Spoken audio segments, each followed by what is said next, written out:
Hello everyone, Krishna here, and today we are going to talk about something very important that's back in the headlines about Article 44 of Indian Constitution. You have probably heard this phrase, one nation, one law. What does it really mean? And why is the government suddenly talking about implementing it now? Let's start with a simple thought. If all of us are citizens of one country, shouldn't we all follow the same civil laws?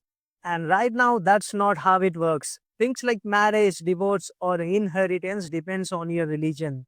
That means two people living in the same country can have different rights just because they belong to the different communities. So let's break it down. What exactly is Article 44? Why is it back in discussion? And what could it mean for India's future?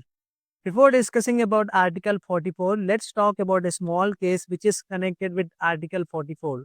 In 2017, one case shook the total country. Saira Banu versus Union of India. A Muslim woman, Saira Banu, challenged instant triple talaq after her husband divorced her over a letter.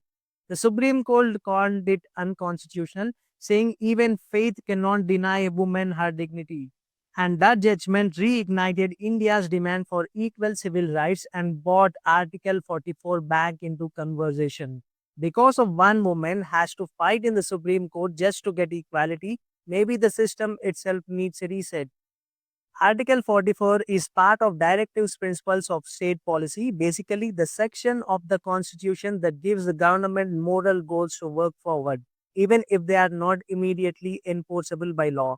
It says the state shall endeavor to secure for the citizens of uniform civil code throughout the territory of India.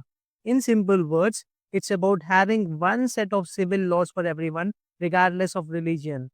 But here's the catch, it's not a law yet. Think of it as a goal, the constitution said, but no government has fully implemented it across India. So, Article 44 is about one thing, balancing faith with fairness. Now, let's see what is UCC and why it matters. Now, Article 44 is directly linked to something called Uniform Civil Code or UCC. The UCC basically means one single law for marriage, divorce, inheritance, and adoption, applicable equally to everyone, no matter which religion they follow.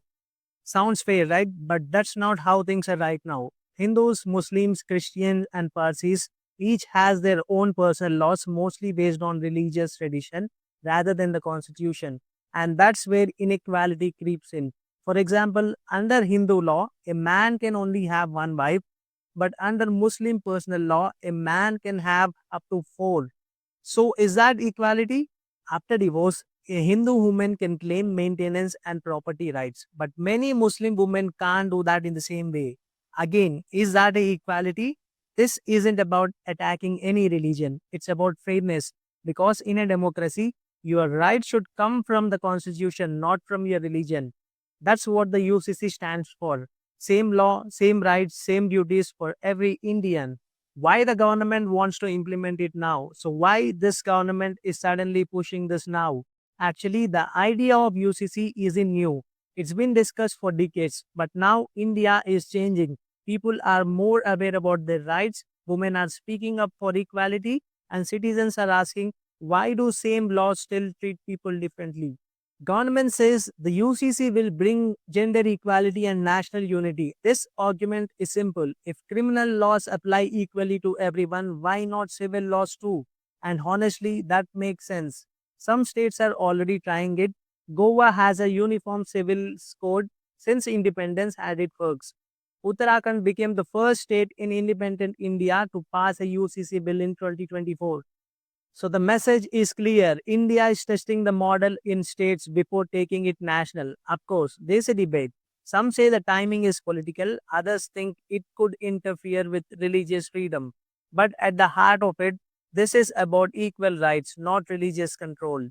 What's happening right now? Right now, the debate is heating up everywhere. The Law Commission has been gathering opinions from people across the country, from different communities, activists, scholars, and every citizen. Many people support it, saying it's time India moved beyond religious laws for personal matters. Others are cautious. They fear their customs or identities might be diluted. And the truth is, implementing UCC across India isn't easy. Our country is incredibly diverse with so many religions, regions, and traditions. That's why the government is taking a step by step approach, starting with states like Uttarakhand and then maybe expanding it nationwide. But one thing certain, Article 44 is no longer just a line in the constitution, it's a real political power and social debate. Are we ready for one law, one nation? And let's be fair, both sides have solid points. Arguments for UCC. It brings true equality, same rights for men and women of all religions. It simplifies the legal system, no confusion with multiple personal laws. It unites the country under one legal framework. It protects women's rights, especially in divorce and inheritance cases. And now arguments against UCC. Some believe it interferes with religious freedom, others think it might ignore India's cultural diversity, and some worry it could be used politically, not purely for reform. So, this isn't just a legal change, it's an emotional one too.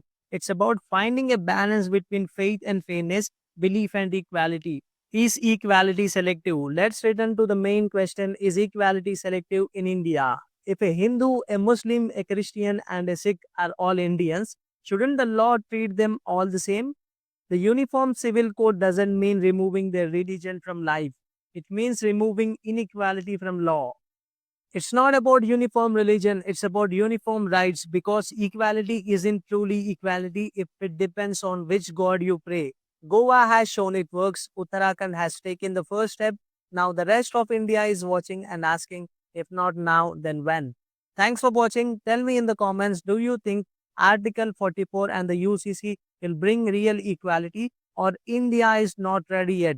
See you in the next video. Thanks for watching. Thank you guys.